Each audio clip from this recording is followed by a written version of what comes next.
I am very, very lucky for following Jeff. Um, I would say within his hierarchy, I would fit as the rights of nature or agro ecosystem and deep ecology and generation ecosystem management. So that's what we're going to talk about, only on a small local scale. So I'm going to be talking about what's happening in Danby, which is zoning, farmland conservation, soil health, and rebuilding the farm support community. And this is just contact information. It says Ithaca for my address, but that's because Danby is too small to even have a post office. So I'm going to start off with some background on New York economics in the recent past. I am not going to include the agricultural history of the Haudenosaunee, or what we used to call the Iroquois,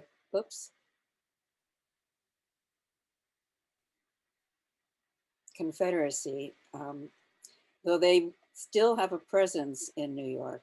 And they employed, like other indigenous peoples, the kind of farming and view of the earth that is now recognized by many people as important, but that's not part of this PowerPoint. And the point of view that I'm using is my own and not inclusive or universal. It reflects my own experience.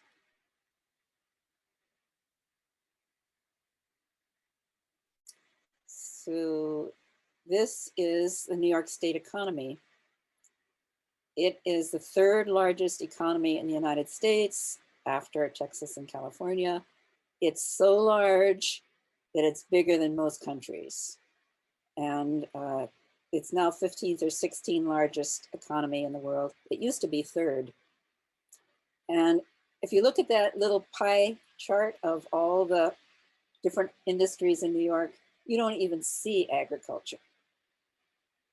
Agriculture is not on there. The main income in New York is through financial activities. And of course, these are mostly from New York City. Professional and business services. There's a little tiny 0.3% natural resources, but that's not even farming. And the big dichotomy in New York, as everyone knows, is New York City and upstate. So you have a very complicated state. You have competing needs. You have New York City as a center of finance, business, and the arts. And you have upstate, which is in many ways not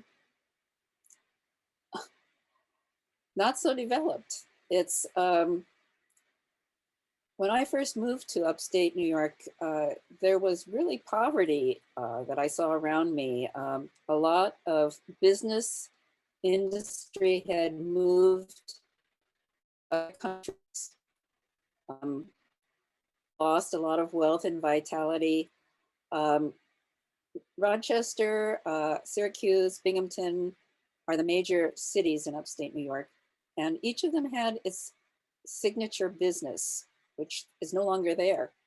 The only one that's still viable of all of these mentioned is Corning and Corning Glass, which is doing quite well. Now the main employers in New York are related to medicine or education and small retail.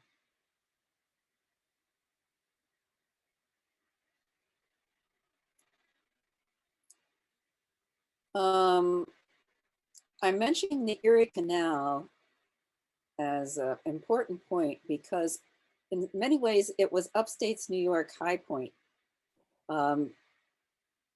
Many don't realize it, but in 1800s, New York State was a thriving center of intellectual culture and religious ferment. The Erie Canal gave was so exciting to everyone at that time. It was such a new thing. It was really the 1800s equivalent to the internet. It generated a tremendous amount of interest and migration and work. It was an engineering feat that was accomplished by uneducated engineers. It is was an amazing thing at the time. And another thing that really happened in upstate New York was a period of religious revivalism uh, that was very much in the Finger Lakes area where I am. Mormon Shakers, reforms of public health, education, prisons, orphanages, these all happened during that time. And the most well-known thing, of course, are the abolitionist movements and the women's rights movement. And if some people say, you know, why is that happening in a little town called Seneca Falls? Well, that was right next to a lot of things, other things that were happening. So it was an important place at the time. But this Erie Canal, it set up New York. New York City became a thriving center because it could travel up the Hudson River and then over the Erie Canal to the west. But it also moved the center of agriculture. It was the beginning of the movement of the center of agriculture to the Midwest and then on to California.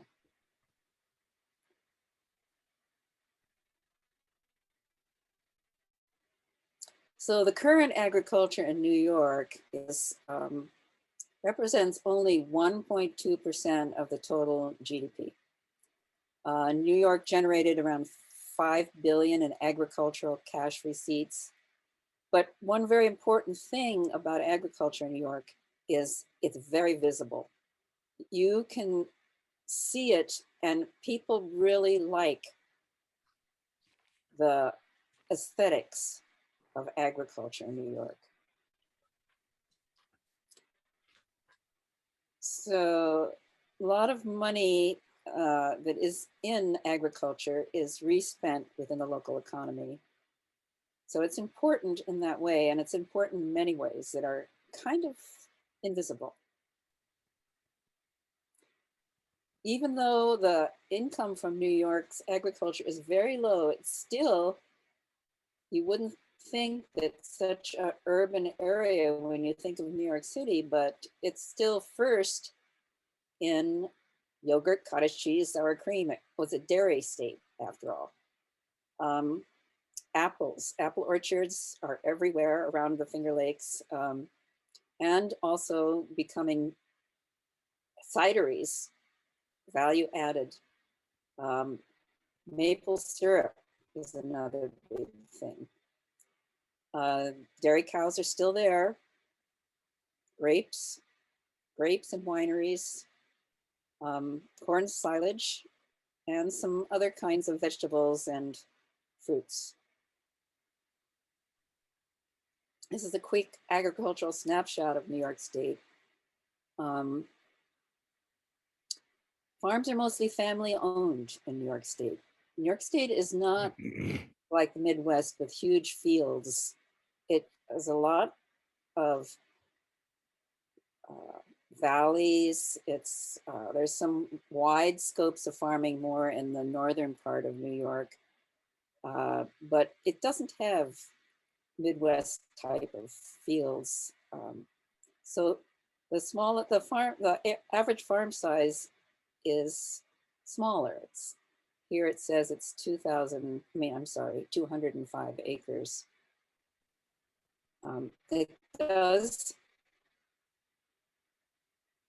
have around 500 CAFOs with 300 or more cows. But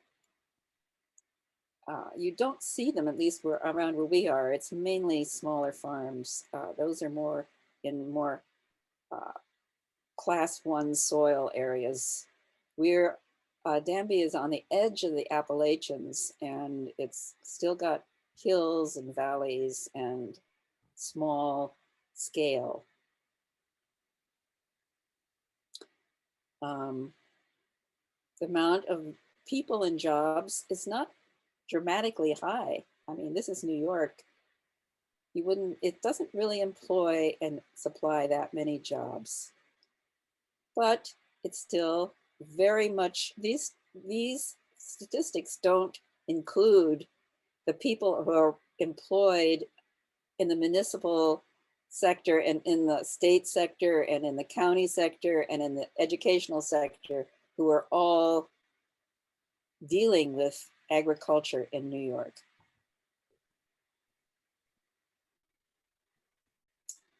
Okay, this, whoops. I always have these problems with mice. This is a friend of mine, Calvin Snow, and his father, Dick Snow.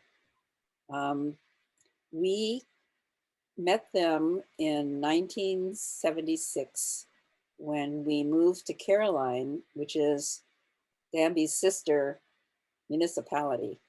It's Danby and Caroline are both in the southeast part of Tompkins County, where Ithaca is sort of in the center. And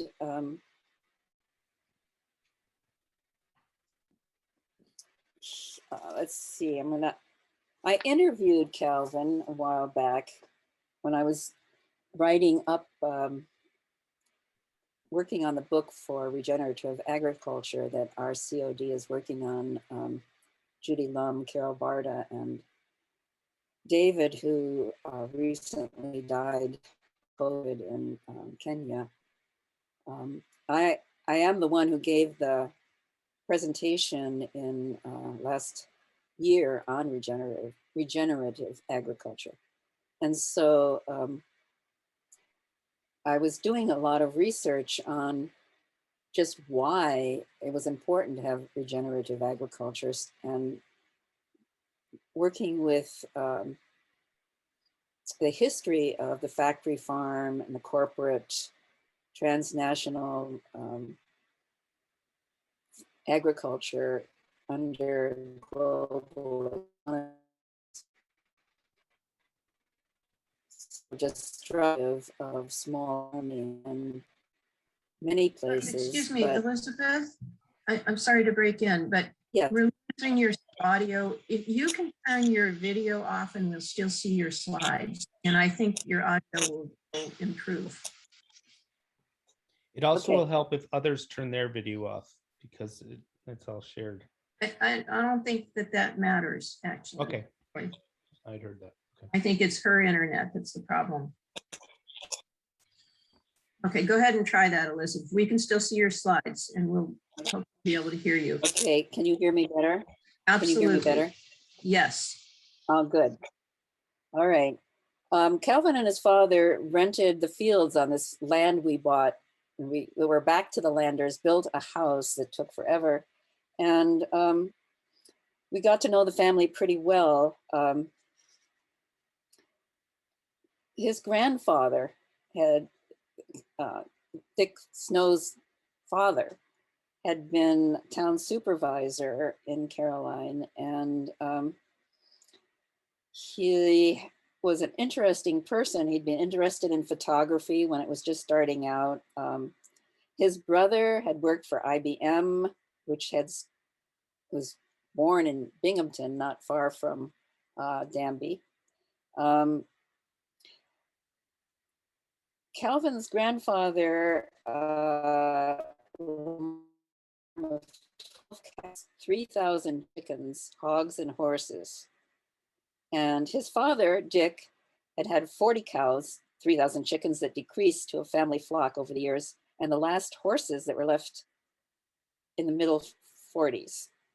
Actually, I happen to know that they drove their potatoes into town and sold them to fraternities in the 1950s in a wagon drawn by horses. So it wasn't that long ago they got rid of horses. Both Lamont and Dick made a good living from the farm. Now Calvin is going out of business. He has just sold most of his cows.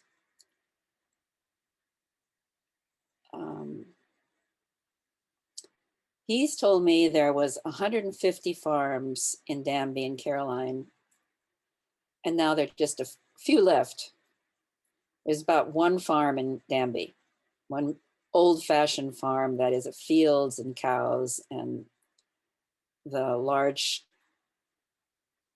growth of field crops and that kind of farm that is changing and transitioning to something else. To him, to Calvin, the major loss was a loss of a close-knit support community of services and fellow farmers. He knew all the people that came by and collected his milk for cheese. There was a lot of, actually, I don't know if there was cheese, there was butter. The milk was transported to New York City. There was parties given once a year by some of these suppliers to all the farmers that were in the area.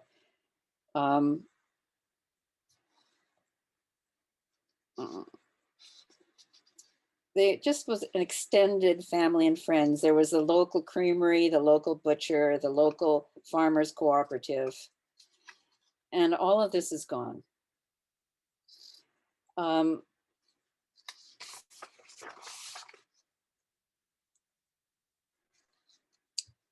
Part of it is a result of government policies that were taking place at that time.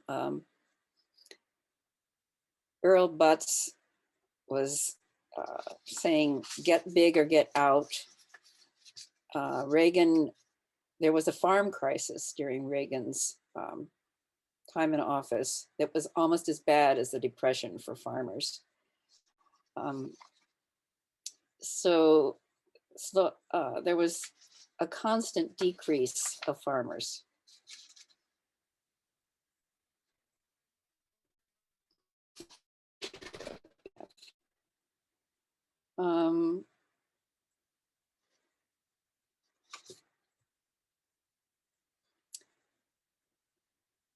This example comes from Calvin's wife, but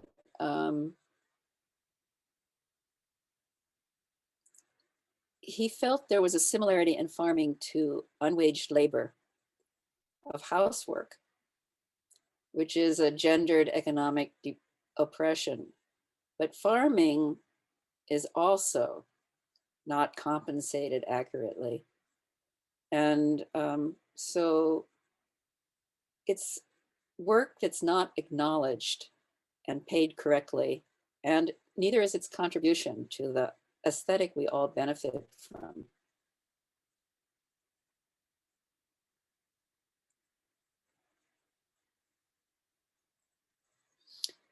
So how will climate change affect ag in the Northeast?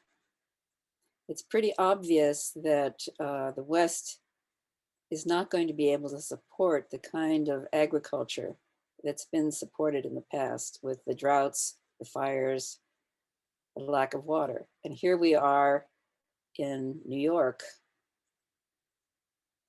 New York has water, rain, lakes, and streams. The rising temperatures have increased New York's growing season. For a while, upstate New York was losing population in manufacturing.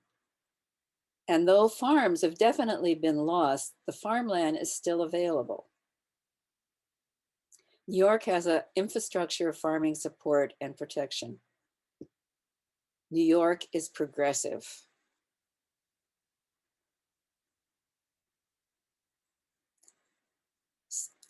Very important is the infrastructure of farming organizations. The United States is wealthy in support organizations. And in New York, there is a very interlaced, interwoven group of farming organizations that farming often from local municipal government rules that might threaten farming. So we have New York ag and markets. We have the ag districts that protect and promote availability of land for farming purposes. We have the Farm Bureau which is at the county level. Actually, it's all through the nation, but it works at the county level.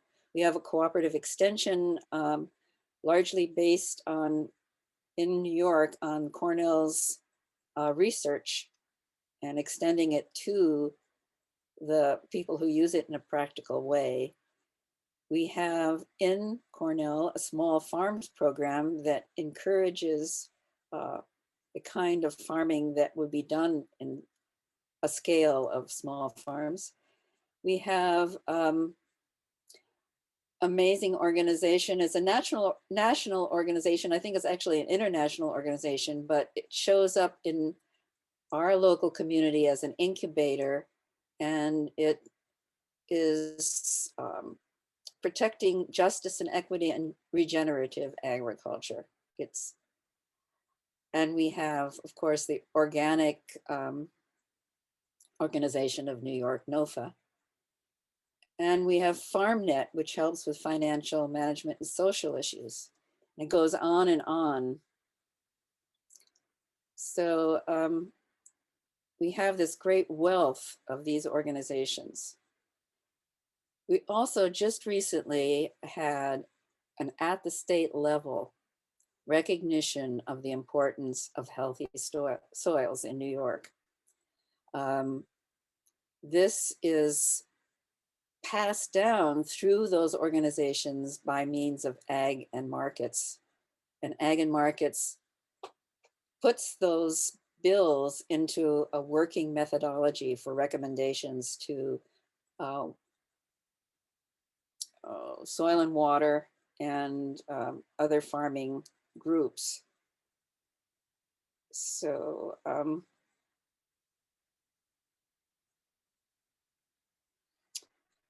this is a Groundswell website, which I thought was a very good description, because for nearly a century, industrial agriculture was dominated. The food system in the US, whereby a small number of large corporations control much of the food available to consumers. This food is grown through farming practices that deplete the soil, waste natural resources, pollute air, and kill wildlife, insects, and other species, and accelerate climate change. By definition, regenerative agriculture is a system of farming principles and practices that increase biodiversity, enrich the soil, improve watersheds, and enhance ecosystems and their services. We are not there yet in New York. We are talking about, and the key word is healthy soils. Healthy soils uses methods of regenerative agriculture, but it doesn't yet employ the philosophy of regenerative agriculture, which is more of placing agriculture within the ecosystem of us all.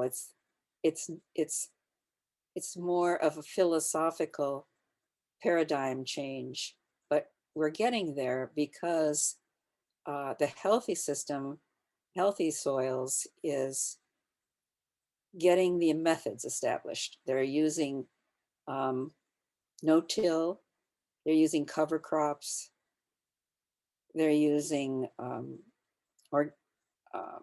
permaculture type methods. But so it's a beginning.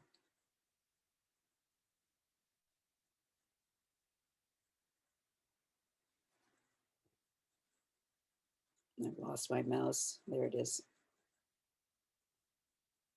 Groundswell also is an international group that supports equity.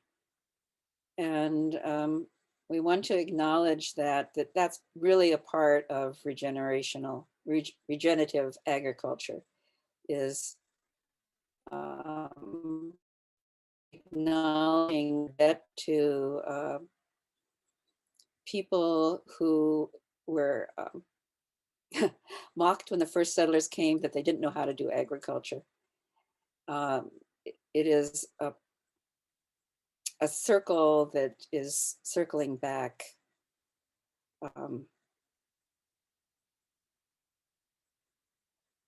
And things that we now call agroforestry, permaculture, biodynamic farming, we owe such a debt to these people that are now reteaching us. So this is where my own personal experience in Danby starts.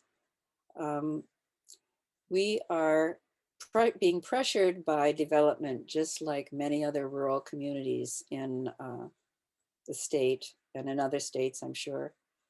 The zoning regulations are changing because we're finding out that the simple kinds of methods that prevented developments that were in place wouldn't actually prevent development if somebody comes along with a lot of money. And the contention that Danby is having is mainly between the people who want to preserve the rural aspect of Danby, newcomers who came there because it was rural, and people who want the option of selling their land for retirement, for profit, for many reasons, to make some kind of money to support their lives the way they live them. The composition in these rural towns in New York, particularly around Ithaca, has changed from mainly people born there who've worked and lived there all their lives, who have multi-generations in the same towns, to retirees and people who've come into the town, who work in Ithaca, oftentimes. And in fact, just within a mile of me, 3 people have moved in from California. We're moving away from the catastrophe that California is turning into. So the cost of land, of course, is going up.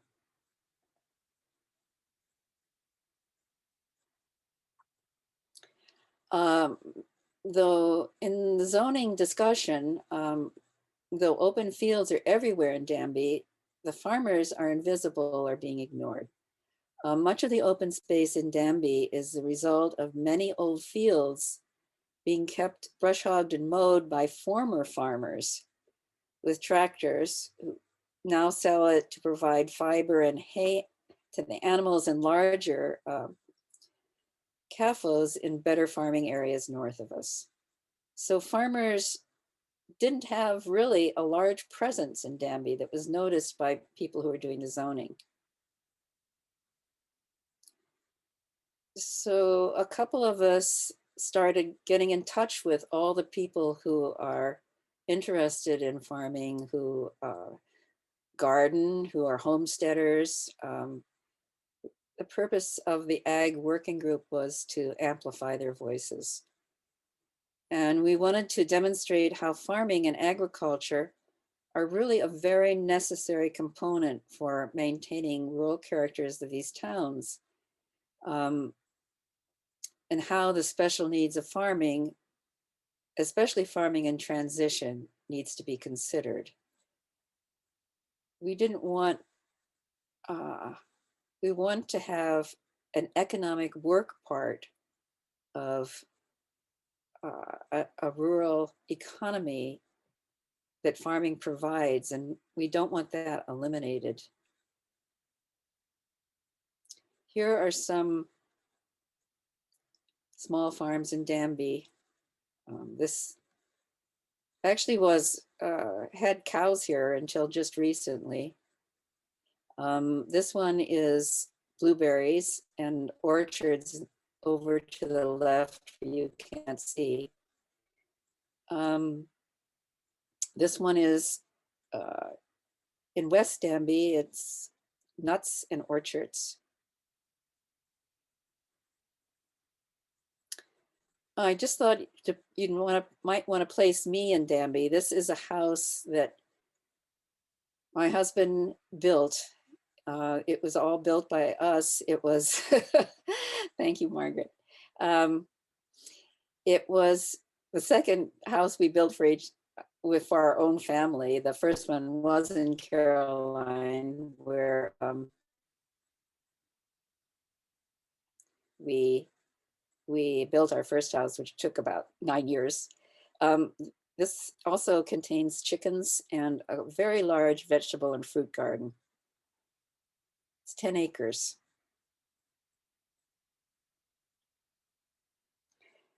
So some of the basic assumptions of the Ag Working Group is that farming is as important as forests and wildlife to achieve the world character that Danby wanted to preserve. Farmers keep fields mowed, orchards growing, and farm animals present, contributing to both the aesthetic and working economy of the community. The work of farming is critical to maintaining rural community and providing an antidote to the pressures of becoming a suburban bedroom community of Ithaca.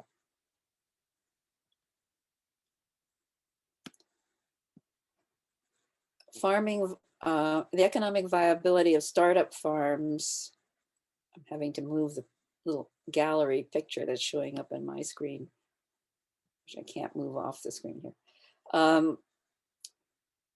Of startup farmers and small to mid-scale farmers must be protected.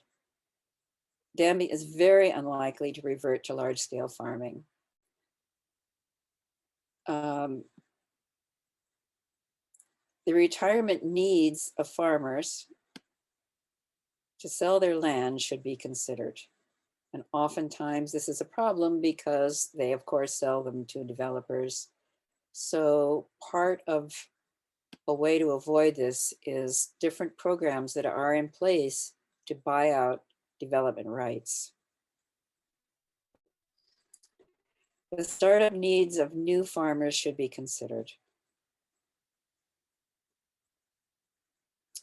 These sheep are another small farm that's happens to be the sheep of the other woman who was working on this Ag Working Group with me. The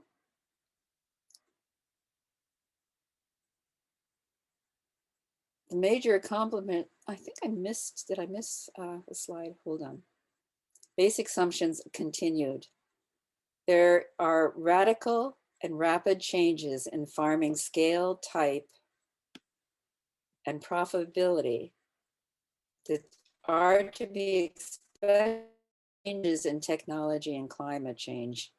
We need to be adaptable and keep options open. Flexibility is important. The idea is to encourage farming and help to make it more profitable. And one of these ways is to encourage cooperatives. We need systems thinking, yes, Jeff, and education on what is happening already regarding transitions in farming. And this is from the farmers themselves. Don't focus on overregulation, but make small protections for the best farmland. Farmers mostly just want to get on with it.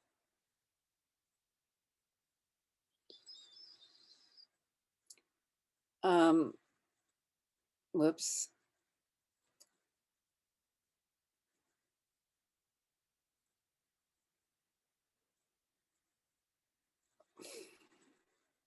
I just screwed up. No.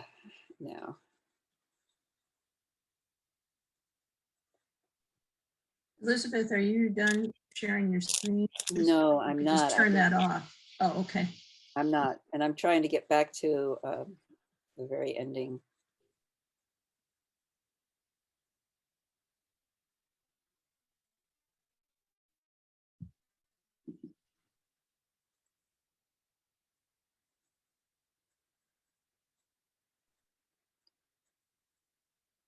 Okay, the major accomplishments of the Ag Working Group so far.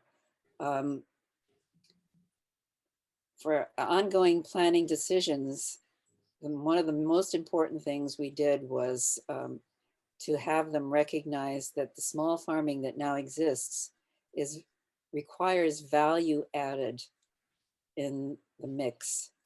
And so they added a new type of zoning. The addition of a new ag support floating zone is tied to a parcel. It has to go through the planning board, but it allows enterprising businesses, small businesses, out of the main business area. And another was to recognize that small lot intensive farming is part of the new farming with regenerative methods. We don't need a 200-acre farm. You can do intensive farming on just a couple of acres. So small plots, the availability of small plots is important. As I said, the importance of cooperatives. I just lost that slide, but I'm not going to even mess around with it. The next step of the Ag Working Group is education. And the Conservation Advisory Council, of which I happen to be secretary, is going to sponsor an agricultural education series. We convinced them to do that, which is 3 presentations over the next 3 months in fall. And the first one is an introduction that is going to talk about common misperceptions about farming. It's going to talk about farming in transition. It's going to talk about the Farm Bureau and what it does, which is a mystery to many people. And it's going to talk about how agriculture is important to our community. The next one is going to introduce the idea of regenerative agriculture, soil fitment. And this is not a naive audience. Many people are quite aware of what's going on with the changes with regenerative agriculture, but many are not. And many aren't really aware of the changes that are rapidly happening through the New York State legislature. So in fact, there is a working group within Cooperative Extension that is starting to work with how there can be community incentives to get people to change over to using more regenerative agriculture methods. And the metric for carbon sequestration really is very difficult. Carbon sequestration is one of the, quote, value added kinds of results, hopefully, from regenerative farming, but it varies tremendously from soil to soil, and even within one field, from spot to spot in a field, and can release, a field can release carbon if it's just opened up and plowed in the wrong way. So, I mean, that's the whole point of no-till, but you do have to have some minimal tilling. So just how much carbon is sequestered is still up in the air. It's not scientifically pinned down. So they're using the metric of water absorption. Soil and Water is very interested in water absorption by soil. It prevents drought, it prevents flooding. It changes the whole soil texture and absorption rate. So you can very easily measure how increased biomass in the soil will retain so many more gallons of water. And so that is the metric they're using now to try to figure out how much much regeneration is being effective in this field.